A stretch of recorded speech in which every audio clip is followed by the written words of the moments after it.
Di desa itu, di antara rerimbunan pohon, mencuat bangunan adat khas Sumatera Barat. Bangunan kecil beratap bagonjong itu adalah cungkup makam sang pahlawan yang terkenal dalam Perang Padri di Tanah Minang. Bangunan sederhana yang terakhir direnovasi pada tahun 1992, terdapat batu nisan bertuliskan Peto Syarif Ibnu Pandito Bayanuddin bergelar Tuanku Imam Bonjol, pahlawan yang berperan dalam kemerdekaan Indonesia. Imam Bonjol wafat pada tahun 1854 dalam pengasingan di Minahasa. Sekitar 60 meter dari lokasi makam, terdapat batu datar yang dulu selalu menjadi tempat sholat Imam Bonjol. Untuk mencapai lokasi, pengunjung harus melewati jalan setapak dari batu menurun ke arah sungai Malalayang.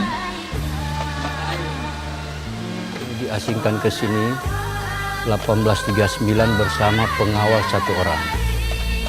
Terus diasingkan di daerah Minahasa, Kampung Lotak namanya. Jadi kenapa diasingkan ke sini? Karena di sini dulu memang belum ada Islam. Supaya Imam Bonjol ini tidak bisa bikin pergolakan. Dengan adanya beliau di daerah sini, ya alhamdulillah kita di sini ada Islam.